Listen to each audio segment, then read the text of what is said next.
Je disais que le défi, c'est au niveau de la pharmacopée euh, traditionnelle. Il y a beaucoup d'études qui ont été faites et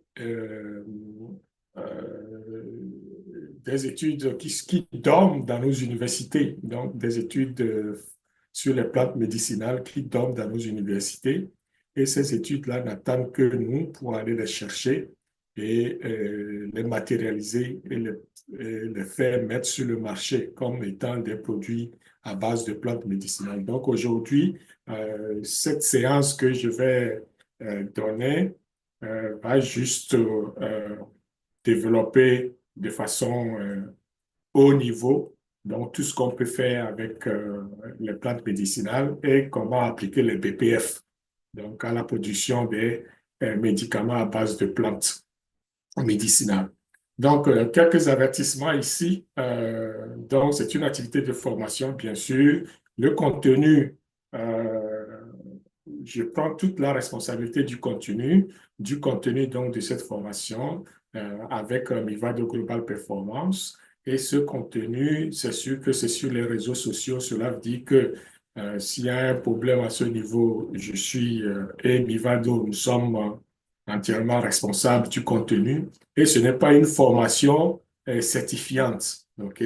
C'est juste une information que je partage et tout ce qui est contenu dans cette formation n'engage que moi et Miva de Global Performance, personne d'autre. Donc, et puis nous avons un droit d'auteur sur le contenu. Donc, voilà, pour ce qui concerne les droits d'auteur et puis la responsabilité liée à cette vidéo conférence.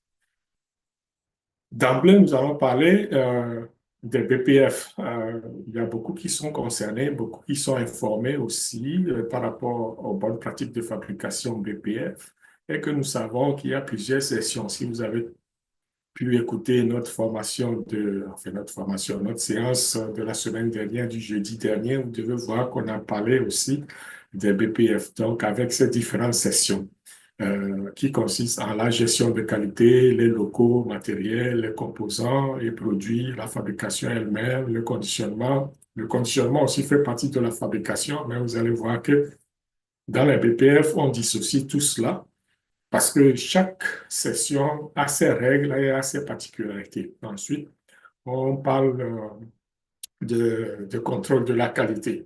Donc, au niveau des plantes médicinales, ça ne sera pas plus différent. Donc, les BPF, c'est unique pour chaque pays ou chaque groupe de pays. Une fois que c'est voté, puisque c'est une loi dans chaque pays, et la loi est appliquée à tout le monde, donc à tous les produits.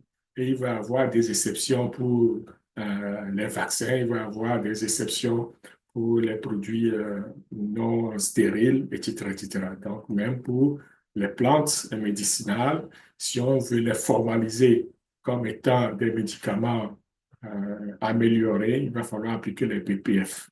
Et aujourd'hui, on va le voir, que de façon traditionnelle, c'est quelque chose qu'on utilisait déjà et que l'Afrique est riche de toutes ces plantes médicinales. Il y en a qui entourent de cela un certain mystère. Il suffit d'aller voir dans nos régions.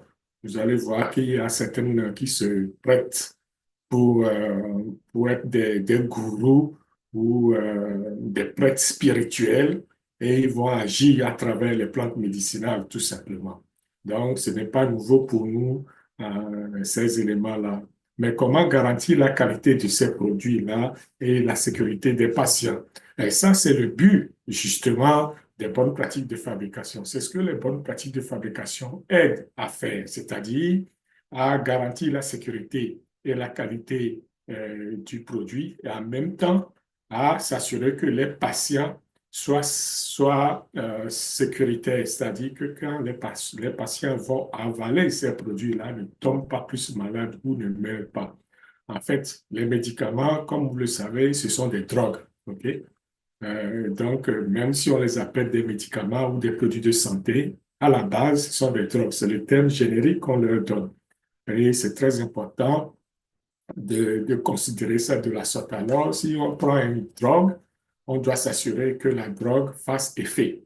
Et l'effet doit être bénéfique à nous, pas le contraire. Donc, vous allez voir qu'il y a certaines drogues qui sont prohibées, évidemment, parce que les effets dépassent ce qu'on attend.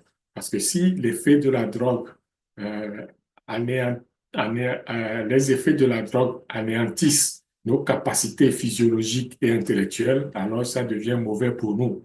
Parce qu'on n'a plus nos têtes et puis nos fonctions vitales pour agir de façon correcte. Donc, c'est pour ça que les PPF entrent en jeu avec toute la réglementation qui s'impose. Ensuite, vous allez voir qu'au niveau de l'UEMOA, c'est-à-dire la zone UEMOA, j'ai pris l'exemple ici de la zone UEMOA, ça peut être la CEMAC, ça peut être toute une zone, mais en Afrique en général, ça va être les mêmes façons de faire, hein, parce que les plantes médicinales, une fois que ça guérit le mal de tête se guérit partout en Afrique et non juste à un niveau régional. Donc, pour nous, c'est un patrimoine culturel, toutes ces plantes médicinales-là, on l'a de façon ancestrale, c'est accessible et on se soigne déjà avec ces plantes, donc c'est pas quelque chose de nouveau. C'est une richesse au niveau de la biodiversité parce qu'il y en a plein, il faut les cultiver, même si aujourd'hui il y a la sécheresse qui avance ou alors on parle de l'environnement, dégradation de l'environnement, c'est pas une raison d'abandonner ces plantes médicinales ou alors essayer d'aller retirer ou soutirer le principe actif et les synthétiser si on peut. On va le voir plus tard. Donc, on va voir qu'il y a un potentiel économique à ces plantes médicinales-là. Il suffit de voir dans nos régions où il y a certaines personnes qui les vendent. Okay? Ils vendent le produit brut, c'est-à-dire la plante brute, séchée ou alors broyée ou sous forme de décoction partout au niveau de nos marchés. Vous allez les voir. Euh, ça pilule, mais bon, le danger, c'est qu'on ne connaît pas exactement la dose qu'on prend. Donc, des fois, si c'est une application à l'extérieur du corps humain, ça va, mais si on ingurgite tout ça, ça peut porter préjudice, n'est-ce pas? Donc, il faut faire attention. Donc, au niveau de l'OMS ou alors de la zone UEMOA, on essaie de les intégrer progressivement dans le système de santé. C'est pour ça d'ailleurs que les PPF de la zone UEMOA parlent de ces produits-là. C'est important parce que ça devient intéressant pour tout le monde d'aller vers les plantes médicinales. C'est quelque chose que les gens essayent de promouvoir aujourd'hui. C'est vrai que ça n'a pas commencé aujourd'hui, mais depuis toujours, on essaye de promouvoir ces plantes médicinales-là parce que sur le plan financier, on avoue que c'est moins cher, mais il y a des dangers que nous ne maîtrisons pas toujours parce qu'il n'y a pas des études approfondies, des études cliniques, etc., pour s'assurer donc de, de l'efficacité ou alors de la dangerosité de ces plantes-là. Donc, c'est pour ça que les médicaments au niveau moderne, c'est-à-dire sophistiqué, sont prescrits par les médecins, ont plus de contrôle, c'est-à-dire qu'il y a eu des études scientifiques, des études cliniques qui ont démontré leur efficacité, qui ont énuméré tous les effets secondaires que ces médicaments peuvent produire et qu'on les véhicule, qu'on les transmette aux patients. Par contre, si on prend une plante médicinale, il n'y a pas nécessairement toute la notice, toutes les garanties, tous les effets secondaires, etc. Et puis, qui va avec. Non, c'est juste la plante et puis, bon, on l'avale, on fait notre décoction, on broie, on mange et puis voilà. Donc, les effets, bon, on se, on se retourne vers Allah ou au bon Dieu pour que ça fasse effet. Donc, c'est ce côté inconnu de la plante que les BPF et puis les plantes, enfin les BPF surtout, vont essayer de régulariser, vous voyez, pour qu'on ait plus d'informations sur la plante. Donc, c'est pour ça qu'on va parler de la nécessité de garantir la qualité et la sécurité. Donc, il faut accroître la crédibilité et la reconnaissance de cette plante, développer une certaine façon de faire euh, pour dompter, n'est-ce pas, la plante, pour que ça fasse, ça agit correctement avec tous les effets secondaires connus. Donc, travaillons sur la plante veut dire qu'on va assurer la protection de la santé publique. Il y a toute cette notion de variabilité naturelle des plantes qu'on connaît, les risques de contamination, la crédibilité et la reconnaissance, développement économique durable, préservation des connaissances traditionnelles. Donc, tout cela font que on va essayer d'agir, surtout nous les jeunes, si on veut embrasser ce métier, il faut qu'on connaisse tout cela pour les mettre en pratique. C'est très important pour nous de savoir le pourquoi du comment des plantes médicinales. Ensuite vient le rôle des PPF à ce niveau. Évidemment, du point de vue des bonnes pratiques de fabrication, il y a des défis qui sont là qu'on doit relever. Euh, C'est-à-dire qu'on doit être capable de standardiser les procédés d'extraction ou de formulation. Ça, c'est ce qu'on fait déjà avec les médicaments de type moderne, je vais l'appeler ainsi. Si on veut donner une feuille de plante médicinale à quelqu'un que ça doit porter fruit, il faut que ça soit vérifié et documenté. Donc, on ne peut pas boire une décoction de 10 litres avant que le produit fasse effet, n'est-ce pas? Et pour Pierre, on donne 10 litres et pour Thomas, on va donner 1 litre. Donc, cet état de cause, c'est vrai que même dans la médecine moderne, ça arrive. Des fois, on va vous dire, bon, vous prenez une, une capsule de 500 milligrammes, cela veut dire que le médicament est connu et dosé et que cette dose de 500 milligrammes, on sait que c'est ça qui va faire effet, sans toutefois porter préjudice au patient. Donc, au niveau des plantes médicinales, c'est ce qu'on veut faire aussi. OK? D'où on parle de la standardisation des procédés. Donc, que ce soit l'extraction ou la décoction ou alors la fabrication, etc., etc., il faut que ça soit standardisé pour répéter la même chose à chaque fois. Donc, c'est ça le but de la standardisation. OK? Donc, le contrôle de qualité des matières premières et des produits finis. Donc, c'est important d'assurer un certain contrôle. La documentation des effets thérapeutiques par des études cliniques, je viens de le dire, la protection et la propriété intellectuelle, etc., la conservation des espèces médicinales sont intéressants à avoir. Ensuite, l'application des BPF aux médicaments à base de plantes médicinales est essentielle pour garantir la qualité, la sécurité et l'efficacité du produit tout en préservant notre patrimoine inestimable. C'est normal, on ne va pas tout gaspiller parce que ce sont des plantes, on va les couper et puis voilà. Il faut toujours penser que ça fait partie de la biodiversité et que si on veut assurer cette biodiversité, il faut toujours essayer de régénérer nos plantes une fois qu'ils sont coupés et utilisés. Donc, lorsqu'on parle de la zone UEMOA, c'est juste un clin d'œil pour nous, pour situer ce que c'est. Bon, ça s'apparente à l'ancienne CEDEAO, mais c'est ça, ce sont les pays qui ont pour monnaie commune le franc CFA. Donc, ils font partie de l'Union économique monétaire ouest-africaine, donc dit communément la zone CFA de l'Afrique de l'Ouest. OK? Donc, il y a plusieurs pays qui sont là, vous voyez, le marché est grand, même que Mali, Niger, Burkina Faso ne sont plus de la zone de la CEDEAO. Il admet ils font toujours partie de la zone UEMOA. Euh, excusez.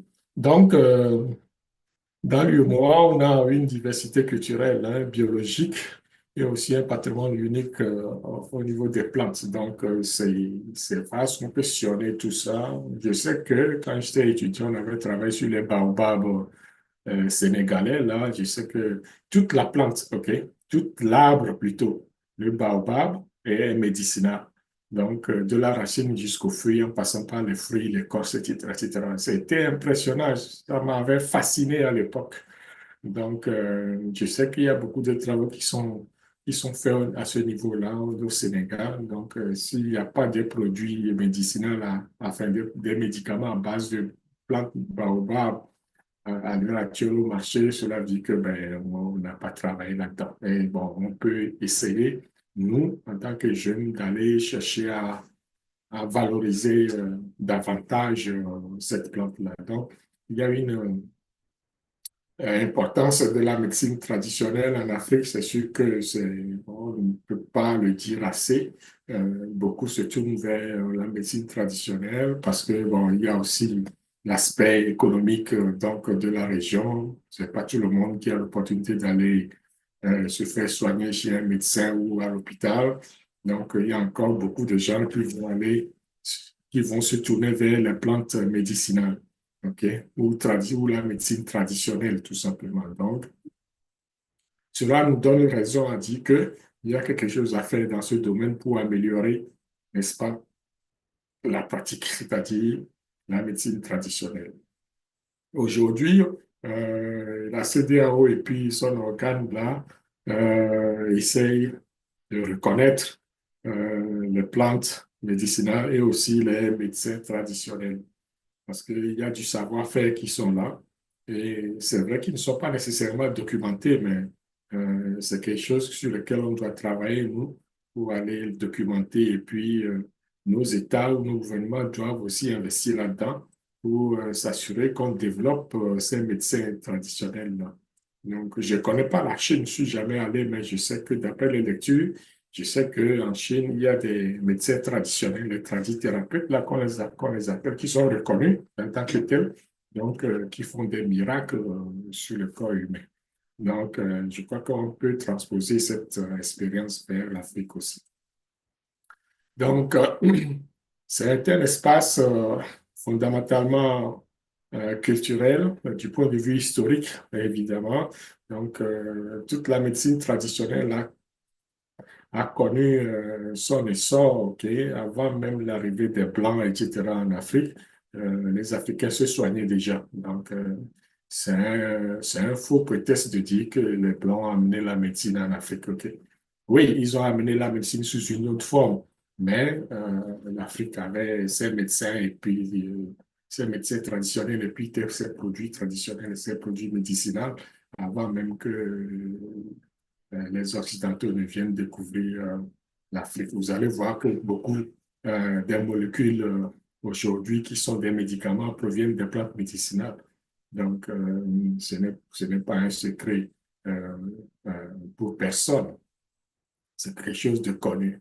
Donc, ces pratiques médicinales sont profondément ancrées donc, dans les traditions locales et reflètent une compréhension holistique donc, de la santé intégrant des dimensions physiques, mentales, spirituelles et sociales. Pour illustrer tout ça, donc vous allez voir que même aujourd'hui, il y a 80% de la population qui va se retourner vers la médecine traditionnelle. C'est pour vous dire que l'engouement est toujours là. S'il ne trouve pas satisfaction, je ne crois pas que ce nombre sera aussi élevé.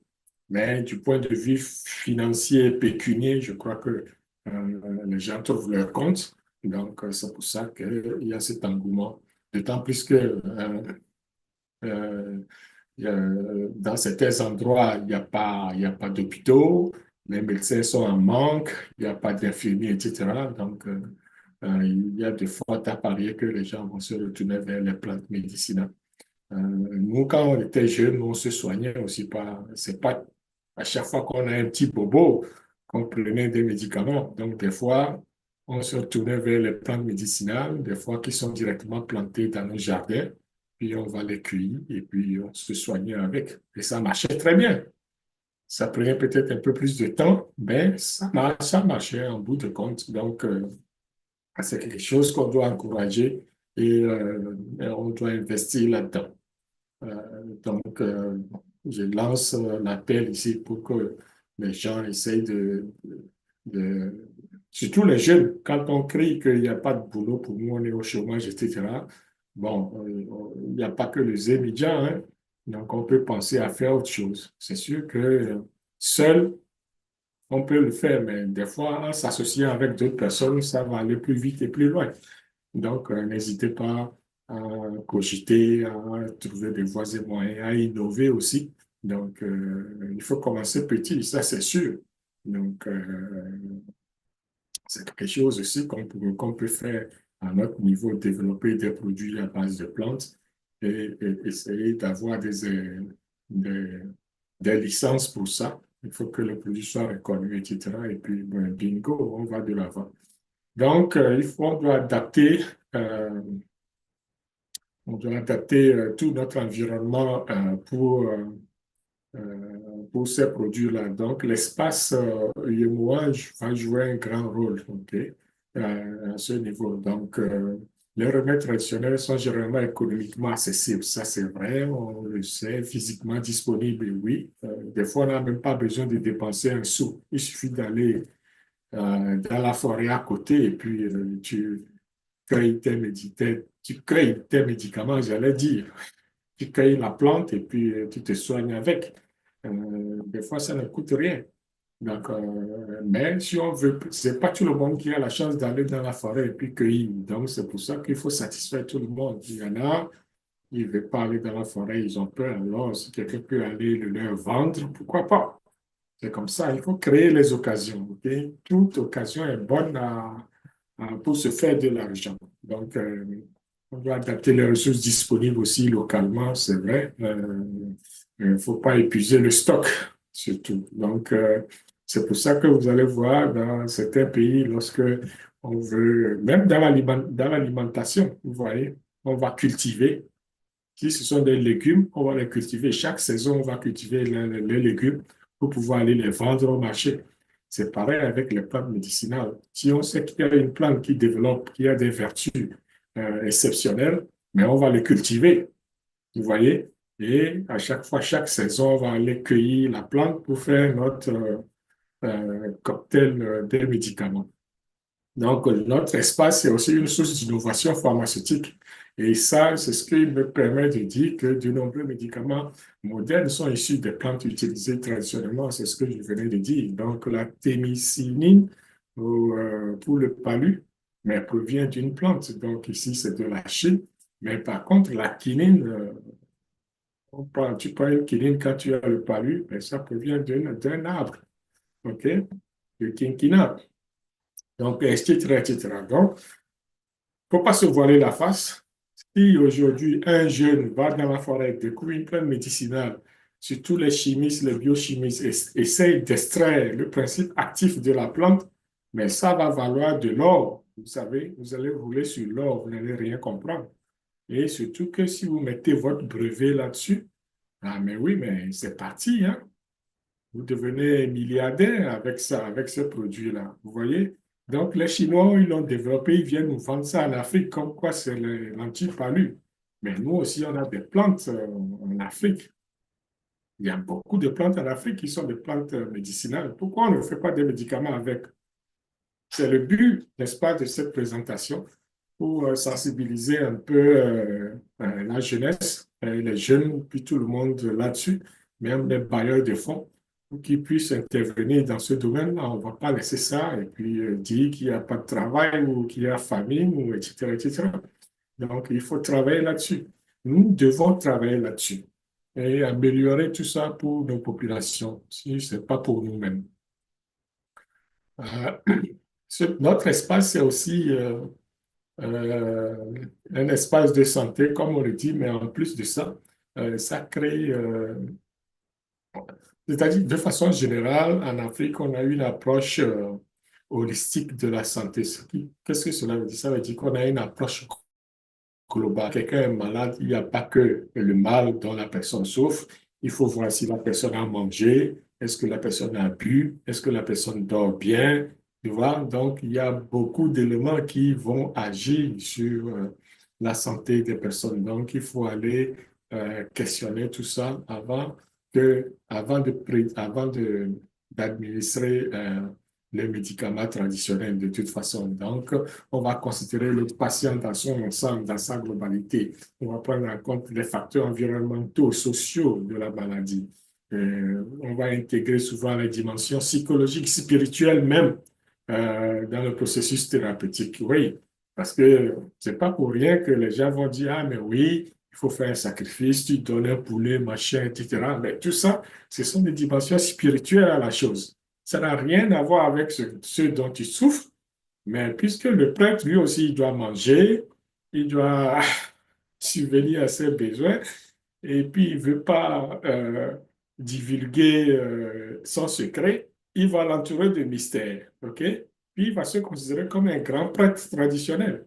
Puis tout le monde va le craindre, alors qu'il joue simplement sur une autre psychologie et il travaille avec des plantes médicinales, c'est tout. Donc, je le dis simplement comme ça pour que vous puissiez comprendre. Mais en réalité, c'est pas sorcier, hein. Ce ne sont pas des sorciers qu'on a. Ce sont des gens qui maîtrisent peut-être les vertus des plantes, qui agissent sur ça. Ils entourent de mystères et puis ils font croire aux gens qui sont des prêtres ou des prêtres sorciers. Donc, il faut faire attention, il ne faut pas tomber dans le panneau à chaque fois. Alors, c'est sûr que la biodiversité, ça va faire partie du jeu aussi. Comme je l'ai expliqué tantôt, donc je vais passer très peu de temps là-dessus. Il faut garantir cette biodiversité, ne pas tout épuiser. Donc, il faut penser à régénérer la nature ou les plantes médicinales dont on abuse. Et puis, voilà. De façon individuelle, chacun peut le faire. Et s'il y a un programme gouvernemental ou étatique là-dessus, c'est encore mieux. Donc, avant que l'État ne légifère ou ne promulgue une loi là-dessus, les habitants peuvent eux-mêmes s'occuper de ça. Donc, s'assurer que les plantes médicinales qui ont une grande vertu ne disparaissent pas. OK? Donc, il faut conserver l'espèce végétale médicinale. Ça, c'est à tout prix, puisque notre santé passe par là. Donc, c'est essentiel de garder ça. Et c'est très bien c'est très bien pour nous. Non seulement c'est bien pour nous, mais c'est aussi bien pour la nature. Donc, ça permet de régénérer la flore pour le futur.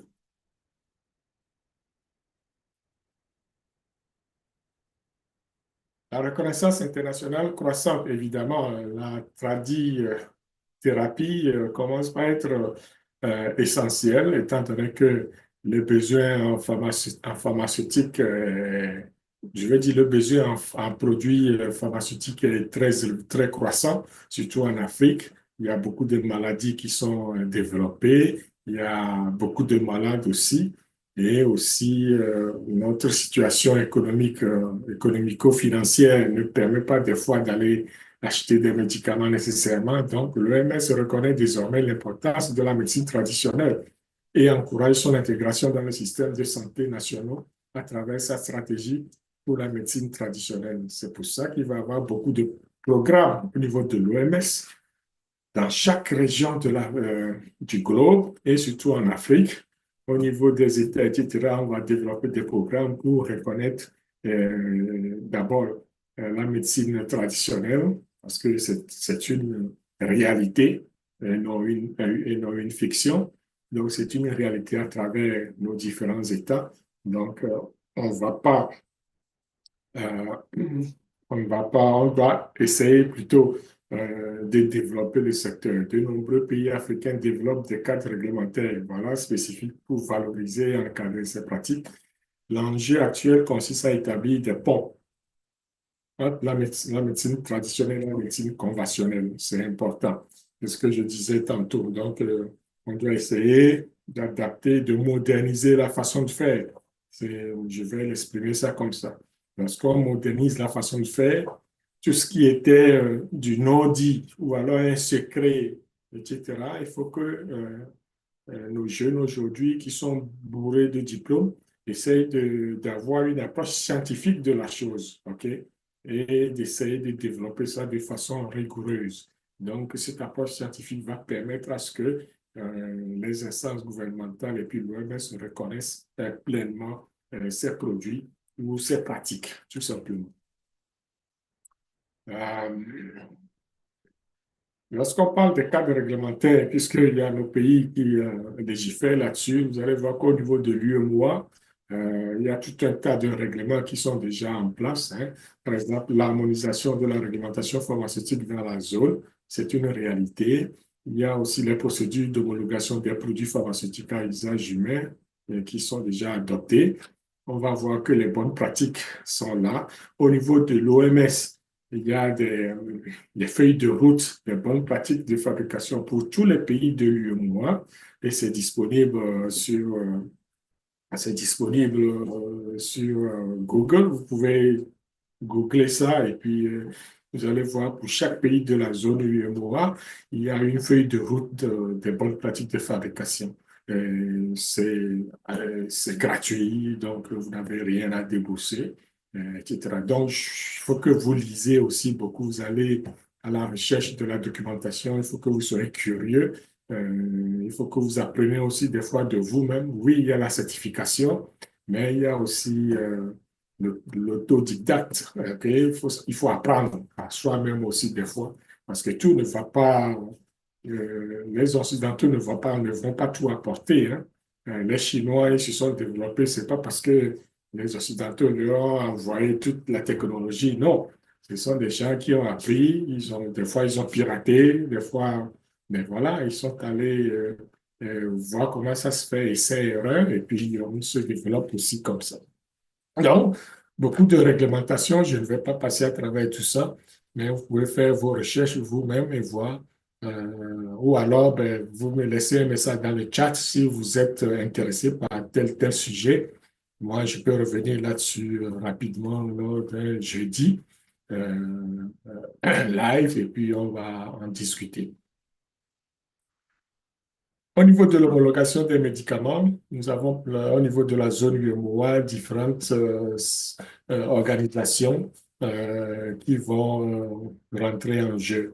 Donc, vous avez toute une liste ici. Vous pouvez aller consulter la vidéo qui sera disponible sur YouTube, etc., pour voir la liste et tout ça, et des activités qui sont mises en place par l'UEMOA pour l'harmonisation donc, des médicaments et aussi la mise en marché de ces médicaments-là. Il y a toute une procédure maintenant. C'est vrai que dans nos États respectifs, soit c'est la direction des médicaments qui fait office d'agence réglementaire et qui va légiférer ou alors qui va assurer la traçabilité des médicaments et aussi approuver les médicaments. Mais aussi au niveau régional, nous avons l'OADA, non, c'est pas l'OADA, le WAO, c'est l'Organisation ouest-africaine de la santé, quelque chose comme ça, qui est une organe de la CEDEAO aussi, qui va permettre à légiférer, à mettre le cadre réglementaire, donc tout ce qui concerne les pratiques et le développement pharmaceutique. Donc, vous pouvez aller consulter ça. Moi, j'ai mis ça ici à titre d'information pour vous dire que ça existe. Donc, ici, la feuille de route dont je parlais, donc là, cette feuille de route-là, ça, c'est celui du Togo. Donc, il y en a Mali, etc. Chacun a sa feuille de route. Donc, les BPF du l'UEMOA s'alignent sur les standards internationaux. Et cela couvre la qualification du personnel, les exigences relatives aux locaux et équipements, les systèmes de documentation, les procédures de production et de contrôle qualité. Nous avons aussi la gestion des réclamations et rappels de l'eau. Tout ça là font partie des, je dirais, les sections des BPF. OK? Là, bon, je ne rentre pas en détail aujourd'hui parce que ce n'était pas ça l'objectif du jour. Mais il faudra que vous sachiez que tout ça là existe pour ceux qui connaissent déjà. Donc, ce n'est qu'un rappel. Ensuite, on va procéder donc à des inspections.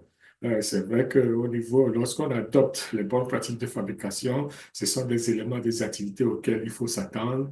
Vous êtes inspecté soit par vos clients ou soit par une instance réglementaire pour s'assurer que vous appliquez de façon adéquate, n'est-ce pas, les bonnes pratiques de fabrication. C'est très important parce que c'est ça qui fait toute la différence au niveau de la qualité, la sécurité, non seulement des produits, mais aussi des patients. Donc, il y a différentes entités qui vont faire des inspections, soit c'est l'OMS ou alors des autorités nationales qui font partie des agences de réglementation nationale ou toute autre instance qui peut faire ce genre d'inspection. Ensuite, le quatrième élément qui va servir de cadre réglementaire pour l'UMOA, c'est la pharmacovigilance. C'est quoi la pharmacovigilance?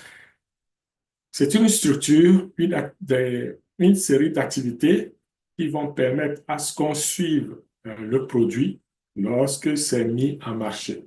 Donc, les activités de pharmacovigilance vont permettre de recueillir les effets secondaires et les effets indésirables du produit lorsque les consommateurs vont se plaindre comme quoi j'ai pris ce produit et j'ai développé. Par exemple, le consommateur va dire, j'ai pris le produit et j'ai perdu mon bras gauche. Alors que normalement, quand on prend le produit, on ne devait pas perdre son bras gauche. OK? Donc ça, c'est un effet indésirable ou même un effet grave, OK, qu'on doit signaler parce que le produit ne doit pas faire ça. Ce n'est pas la finalité. Donc, toute la pharmacovigilance, qui dit pharmacovigilance, il y a pharmaco, il y a pharmacie, vigilance, vigilance, il faut être vigilant. Donc, lorsque tu prends un produit, ben, il faut. C'est pour ça que pour la médecine conventionnelle, quand on a un médicament, il y a un feuillet à l'intérieur du paquet sur lequel on décrit tout, même les effets indésirables. C'est à ça qu'on va surveiller lorsque le produit est mis sur le marché. Donc, cette partie d'activité qui couvre la surveillance des effets indésirables s'appelle la pharmacovigilance. Donc, c'est aussi tout un emploi, hein, c'est un métier en soi. Donc, ne devient pas pharmacovigilance, enfin, ne devient pas responsable de pharmacovigilance qu'il veut. Donc, il faut se former, il faut connaître toute la procédure, la législation, les lois qui vont avec.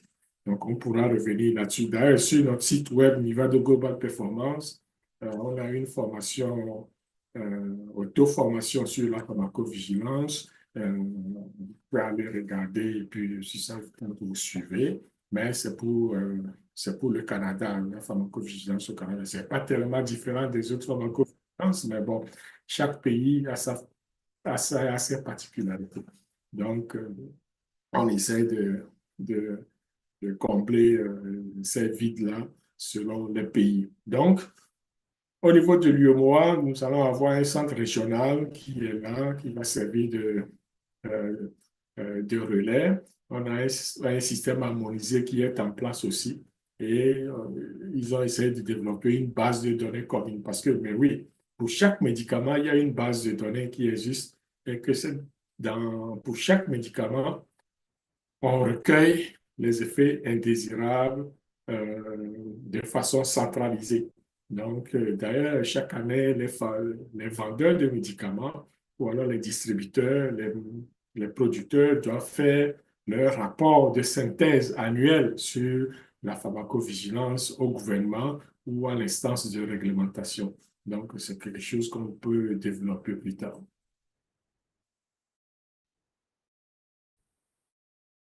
Malgré tout ça, nous avons des défis. Euh, c'est normal.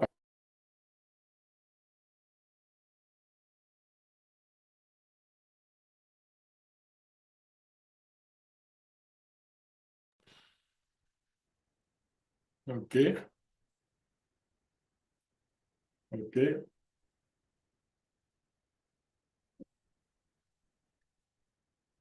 Donc, l'harmonisation effective des pratiques, c'est quelque chose qu'on doit s'assurer de un instant. Je vais juste brancher mon micro parce que il me dit que mon micro va avoir Il va se déconnecter. Donc, je vais juste faire ceci. J'espère que j'aurai le temps. Un instant. Puisque mon casque sans fil, je crois que c'est déchargé. Donc, je vais essayer de le plugger.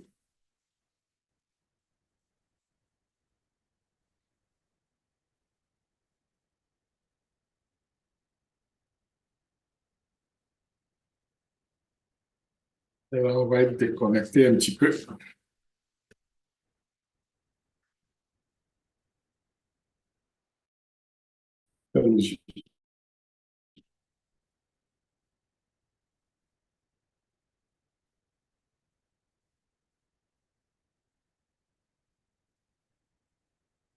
OK. Je vais juste voir si je suis revenu.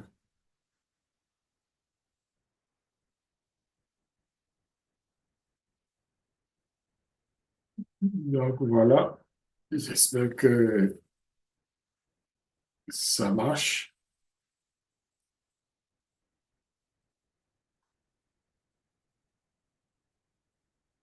Donc, voilà. Donc, des défis qui sont liés. Un instant, je vais voir quelque chose. Juste m'assurer que notre micro est toujours connecté.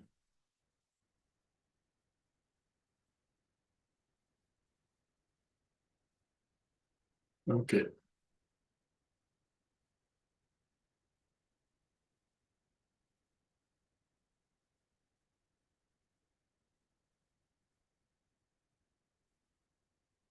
Donc, voilà.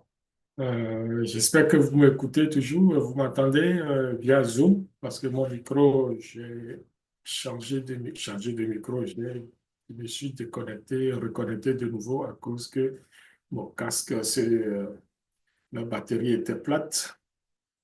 Je n'avais pas prévu faire ça avec ça. Il y avait mon micro-cravate, mais apparemment, ça ne marchait pas. Donc, j'ai changé de micro. Donc, on continue.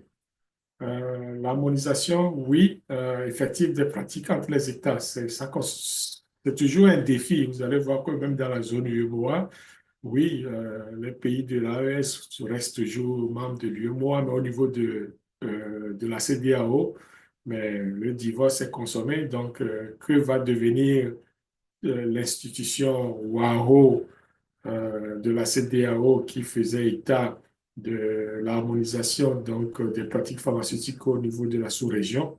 Donc ça, c'est une question qu'on va suivre dans les jours à venir parce qu'on ne peut pas laisser ça comme ça. Il y a le renforcement des capacités des autorités nationales de réglementation. Au niveau de l'UEMOA, chaque pays devait avoir une agence de réglementation. Donc, le Bénin en a ses fonctionnaires, ils sont même sur LinkedIn. Donc, ça marche bien. Le Togo essaie d'en avoir. La lutte contre les médicaments falsifiés, ça, c'est toujours une question d'actualité. Ça, c'est un défi. Euh, donc, que les États essayent de combattre aujourd'hui. Il y a beaucoup de rencontres et puis d'activités à ce niveau. L'intégration du processus, enfin, l'intégration plus poussée des médicaments traditionnels dans le système officiel, ça, c'est pas évident, étant donné que ces médicaments traditionnels ne sont pas tellement reconnus par rapport à la médecine conventionnelle, c'est-à-dire que tu ne vas pas aller à l'hôpital et puis un médecin va te prescrire un médicament traditionnel. C'est ça la difficulté aussi de la chose. Donc, il faut qu'il y ait du travail là-dessus. Pour les médicaments traditionnels, ça prend nécessairement toute une série d'activités, d'étapes pour pouvoir les faire reconnaître de façon officielle. Ça, on va en débattre peut-être dans les jours à venir à ce niveau-là. En fait, l'objet aujourd'hui, c'est aussi de parler de ça. Donc, le développement d'infrastructures de contrôle de qualité. Donc, c'est important qu'on ait des contrôles qualité à ce niveau pour pouvoir gérer au mieux la fabrication donc, des médicaments. Cela fait le tour donc de la stratégie régionale de l'UEMOA au niveau du développement pharmaceutique ou du contrôle réglementaire, en tout cas des pharmaceutiques. Maintenant, concernant les PPF, c'est sûr que au niveau de l'UEMOA, les bonnes pratiques de fabrication de l'UEMOA, vous pouvez googler ça, vous allez voir euh, comporte trois ou quatre annexes. Et une des annexes, c'est la fabrication des produits pharmaceutiques à base de plantes. Okay? C'est sur ça que je voulais, c'est sur ça que je faisais mon intervention aujourd'hui pour parler, parce que j'ai l'impression qu'on ne parle pas assez des plantes médicinales en Afrique. Donc, c'est important de discuter ça. Donc, les principes de base, il faut que l'identification et le contrôle des matières premières, le stockage et le traitement de ces produits revêtent une importance particulière. Cela veut dire qu'il faut qu'on prenne soin non seulement des plantes, mais aussi de toute la qualité qui va l'entourer et la façon dont ces plantes sont manipulées, sont stockées, sont traitées. Donc, la standardisation dont on a parlé avant va rentrer en jeu ici parce que les bonnes pratiques de fabrication vont nous permettre d'avoir une procédure claire, bien écrite, bien établie et standardisée pour la façon de comment est-ce qu'on cueille les plantes, la plante. Est-ce qu'on cueille la plante le matin, le soir ou la nuit? Il y a certaines plantes, puisque les plantes, ce sont des êtres vivants. OK? Si les plantes sont des êtres vivants, donc les plantes n'ont pas la même physiologie au matin qu'au soir ou à la nuit tombée. C'est comme les humains. Quand tu as faim, tu n'es pas toi-même. Quand tu es rassasié, donc tu n'as pas la même énergie, etc., etc. Donc, notre humeur peut changer au courant de la journée. Donc, c'est aussi valable pour la plante. La plante, sa composition chimique peut varier du matin au soir, selon qu'il y a du soleil ou pas, OK? Selon que la plante est blessée ou pas, si quelqu'un va couper un arbre, donc toute la composition chimique ne sera pas pareille parce que la plante va réagir en développant des molécules chimiques pour aller guérir sa plaie. OK? C'est comme ça que ça se passe. Donc, physiologiquement, il y a certaines plantes, on ne peut les cueillir que la nuit, le soir. Ceux qui entourent ça de sorcellerie ou de mystère savent de quoi je parle. Donc, c'est ça. Donc, il y a toute une procédure là-dessus. De deux, il faut que la substance de base de la plante approvisionnée par le fabricant de produits pharmaceutiques à base de plantes soit de qualité appropriée. C'est comme dans la pratique conventionnelle, lorsqu'on va acheter des matières premières, puisque ces matières premières vont servir à fabriquer le produit en bout de ligne, donc on va assurer une certaine qualité de cette matière première-là. C'est valable pour les plantes. Si on veut travailler avec les plantes, il faut que non seulement la personne qui livre la plante, les plantes elles-mêmes, etc., soit de qualité, qu'on observe une certaine qualité, okay, pour pouvoir travailler avec. Ça, c'est ce que le PPF permet de faire. Ça nous dicte la loi, ça nous dicte comment il faut traiter les plantes de façon sérieuse, avec toute la qualité qui s'impose et le contrôle qualité qui va avec, pour pouvoir euh, travailler avec et faire des médicaments. Donc, des informations détaillées concernant leur origine et le mode de culture des plantes sont nécessaires pour s'assurer de la constance de ces substances à base de plantes. C'est normal parce que, puisqu'on travaille, par exemple, lorsqu'on va prendre les matières premières, on va connaître le fabricant de cette matière première-là, on va connaître la personne qui approvisionne ou qui fournit cette matière première-là, on va avoir les certificats d'analyse de cette matière première-là, n'est-ce pas?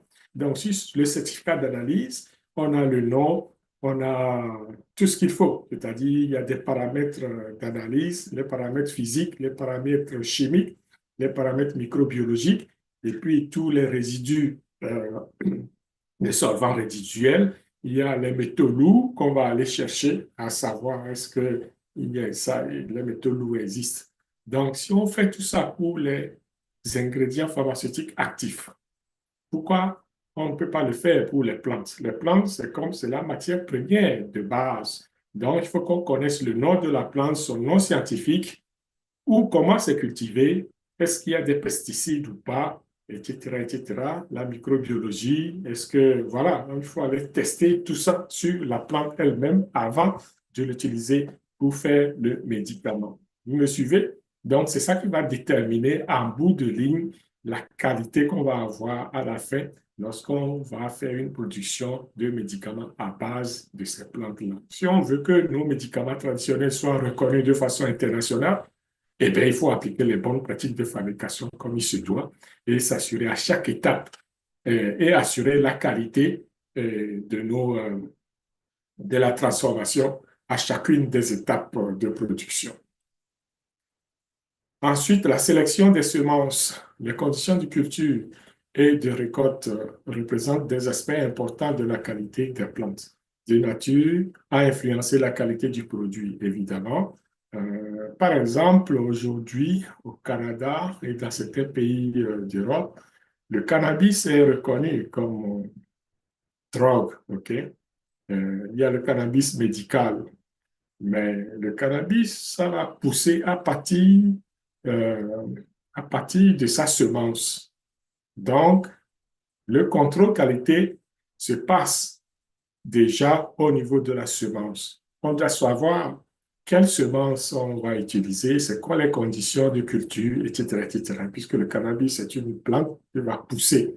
C'est une plante médicinale aussi, le cannabis. C'est pas uniquement une drogue que l'on fume et puis on devient fou ou quelque chose comme ça. Non, non, non, c'est une plante médicinale puisque il y a beaucoup d'éléments chimiques là-dedans qui permettent de soulager soit la douleur ou d'autres choses, de soigner d'autres maladies.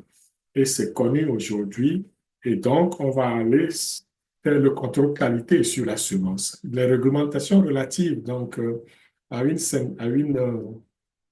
à un système d'assurance de la qualité pour la culture des plantes sont identiques dans leur principe à celles qui s'appliquent aux produits pharmaceutiques d'origine chimique ou biologique. Alors, vous voyez, c'est pas moi qui le dis, c'est les BPF de l'UOMOA qui le dit.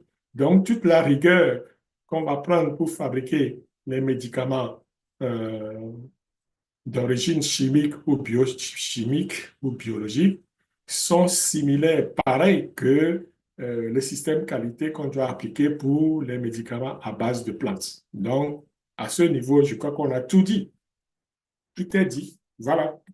Donc, si on veut que nos plantes médicinales soient reconnues, on sait ce qu'on doit faire, c'est mieux les soigner, mieux traiter, euh, mieux s'occuper donc de toute la, la chaîne de fabrication et d'appliquer les bonnes pratiques de fabrication comme c'est appliqué pour les médicaments d'origine chimique ou biologique.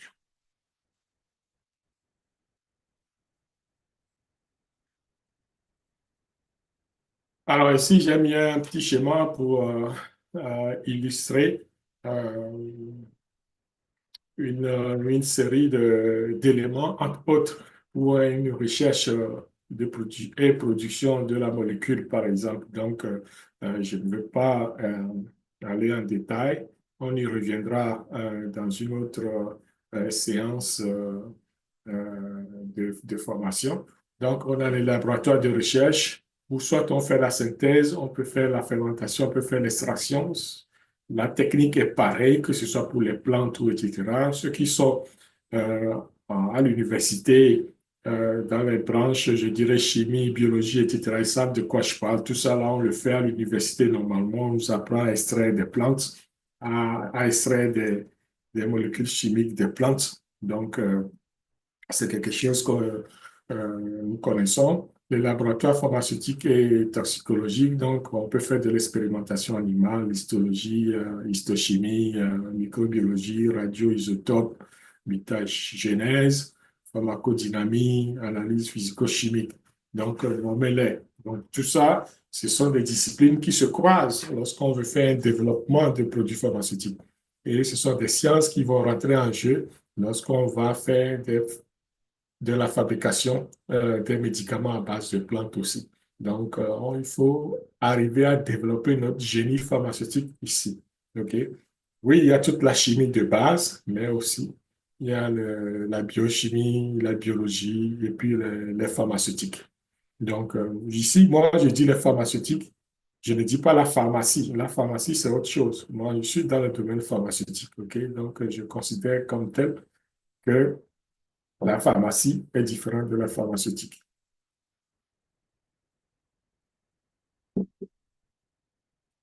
Après, lorsqu'on fait tout ça, on passe au développement industriel, c'est-à-dire production à grande échelle. Donc, ça, c'est très important pour nous autres. Euh, Moi, je suis spécialisé dans production industrielle de produits pharmaceutiques. Je ne suis pas spécialisé dans le côté recherche. Le côté recherche, on laisse ça aux docteurs. Ceux qui docteurs en chimie, en biochimie, etc., eux, ils sont très forts en recherche. Nous, on veut produire des médicaments pour la population et des médicaments de bonne qualité pour la population. Donc, c'est là où notre expertise intervient. OK? Ensuite, bon, une plante en soi n'est pas encore, selon notre tradition, on peut utiliser la plante telle qu'elle pour se soigner. Mais seulement, ce qui va nous intéresser, nous, c'est le principe actif. C'est quoi la... Des fois, c'est toute la plante. Je ne dis pas non, mais des fois, il y a une molécule active dans la plante qui va être bénéfique. Soit seule, pardon, soit en association avec d'autres éléments chimiques ou d'autres molécules chimiques. Donc, selon la transformation qu'on veut, déjà avec la plante, on peut faire beaucoup de choses. On peut sécher la plante et broyer, faire une poudre. On peut sécher la plante, broyer et faire ce qu'on appelle des tisanes. On peut faire une décoction avec la plante séchée ou alors une décoction avec la plante fraîchement accueillie. Ça dépend de ce qu'on veut. Ou alors, on va extraire la molécule chimique. Donc, dans tous les cas, ce sont des procédés qui sont là, qui existent, qu'on peut appliquer selon euh, la route d'administration du produit. On peut même faire de la crème ou pommade ou des onguents avec les décoctions ou avec toute la plante entière qu'on va sécher, broyer et puis mélanger avec euh, d'autres composants pour faire des crèmes onguents ou des liquides. Donc, tout dépend de comment on veut faire la chose ou quelle est la route d'administration donc du produit. Dans ce cas, toutes les techniques sont là. On n'a rien à inventer.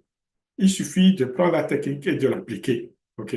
Donc, il faut que nous, les Africains, on arrête de dire, de croire qu'on va réinventer la roue. Il n'y a aucune roue à inventer aujourd'hui pour ces choses-là.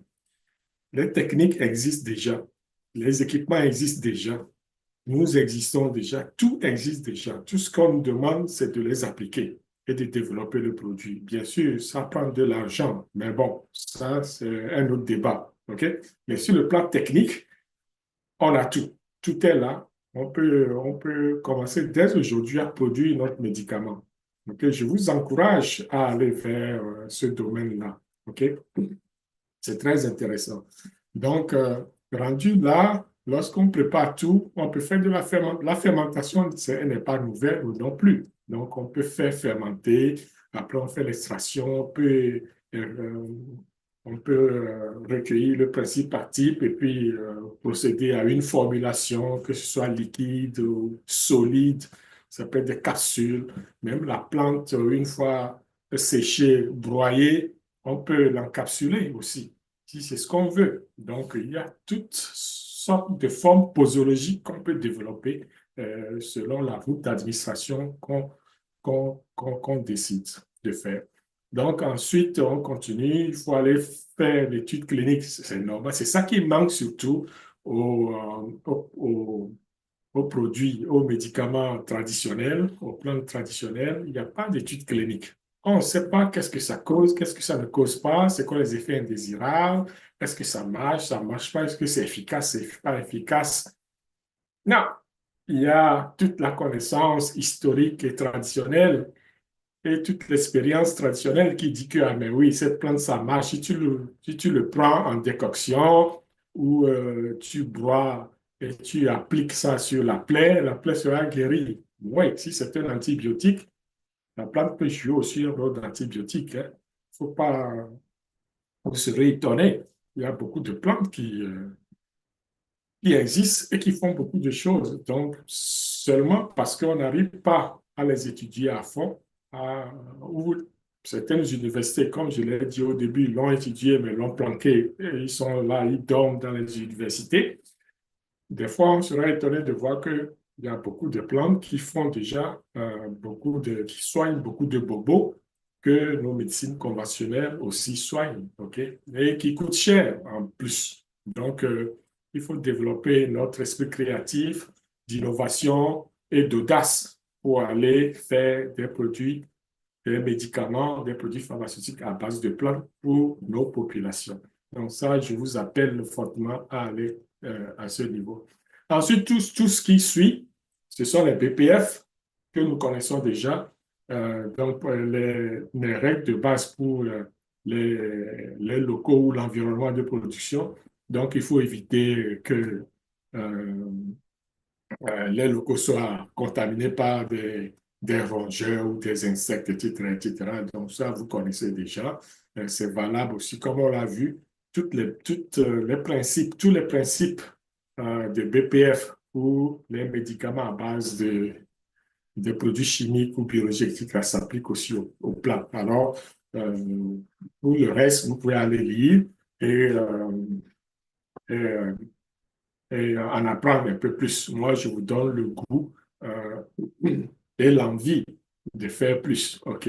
Donc, les locaux, il faut que ce soit bien construit, bien aéré, propre pour pouvoir faire la production pharmaceutique. Ensuite, la zone de production. Oui, c'est un sous-élément donc des locaux. Zone de production bien aérée, propre aussi, facile à nettoyer, il ne faut pas qu'il y ait des coins morts, des angles morts, on n'en veut pas. Il faut que les angles soient arrondis pour faciliter le nettoyage. OK? Dépoussiérer tout, il faut que ça soit propre, nickel. Donc, il faut fabriquer dans un environnement propre pour éviter la contamination croisée de nos produits. Ça, c'est la règle de base. Euh, le matériel bien soigné, de qualité, vous devez avoir toute la spécification qui va avec. Vous pouvez être capable de démontrer la qualité du produit avec la documentation ou le certificat d'analyse. Euh, tous les équipements utilisés doivent être propres, adaptés, pas de rouille. Même l'eau que vous utilisez doit être filtrée, pas potable, filtrée, je dis. Des fois, bon, si vous ne faites pas l'eau n'intervient pas directement dans la formulation, donc vous pouvez utiliser l'eau potable, c'est-à-dire l'eau potable, mais traitée quand même, c'est-à-dire analysée.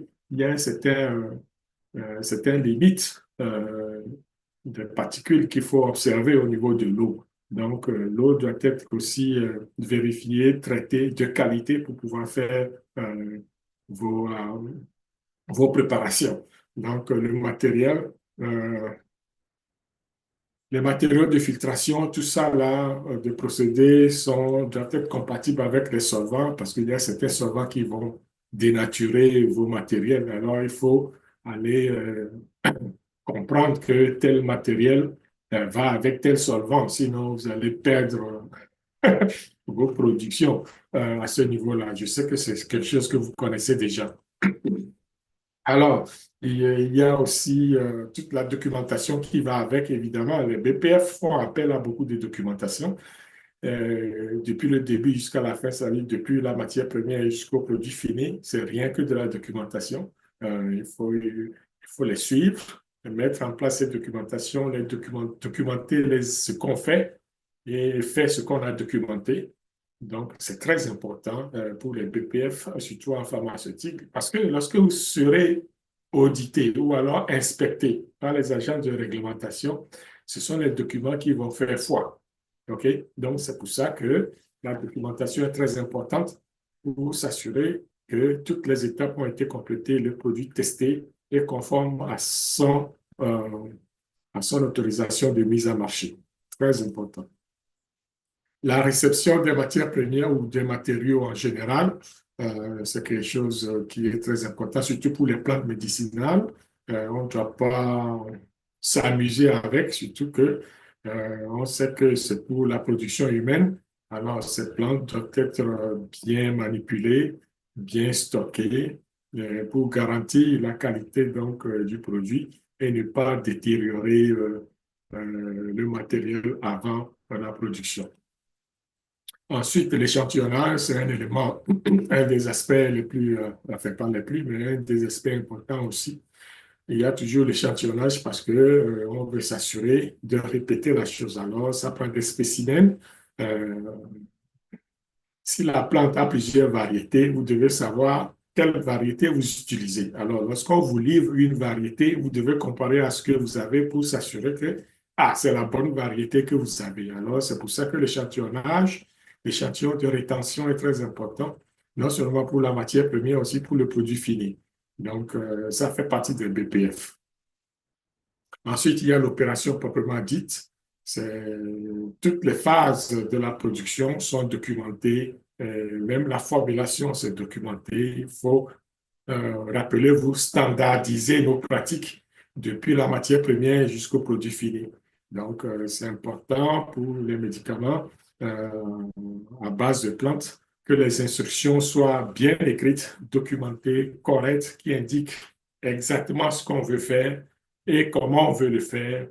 Et c'est ça qui va permettre donc la qualité du produit à la fin de la production. Le contrôle de qualité va chapeauter tout le produit finalement, alors que l'assurance qualité va s'occuper de la paperasse, c'est-à-dire les systèmes, la documentation, etc. Le contrôle qualité va faire l'analyse du produit, des matières premières, s'assurer que tout est conforme donc à sa spécification. Donc voilà ce que je voulais discuter aujourd'hui en 1h30. Je sais que nous avons perdu un peu de temps en cours de route, mais bon, ça fait partie du jeu. Ça m'a permis d'apprendre le rouage du système ici. C'était pas évident, mais bon, ce sont des leçons apprises. Prochainement, je saurai comment faire avec les différents systèmes. Et sur ce, je vous dis merci. Et, et voilà, si vous avez des questions, donc je vais les prendre dans le chat ou alors ceux qui sont sur Zoom peuvent poser directement leurs questions.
Donc voilà, je vois qu'il n'y a pas de questions. Alors, je vous dis un grand merci. Merci pour votre disponibilité. Merci d'avoir suivi ce live avec nous. Et rendez-vous jeudi prochain avec un nouveau thème que je vais essayer de développer. Donc, j'y vais au fur et à mesure. Mais si vous avez des thèmes que vous voulez aborder, priez le mettre dans les commentaires au niveau de YouTube ou alors au niveau des autres plateformes. Ou alors nous envoyer directement votre courriel, ça nous ferait plaisir. N'hésitez pas de liker, de vous abonner à nos chaînes, que ce soit sur TikTok, sur Facebook ou alors sur YouTube, même sur Telegram si vous avez l'occasion. Donc, ça nous ferait plaisir. Merci beaucoup à vous et puis on se dit à bientôt. Salut, bye bye, ciao, ciao.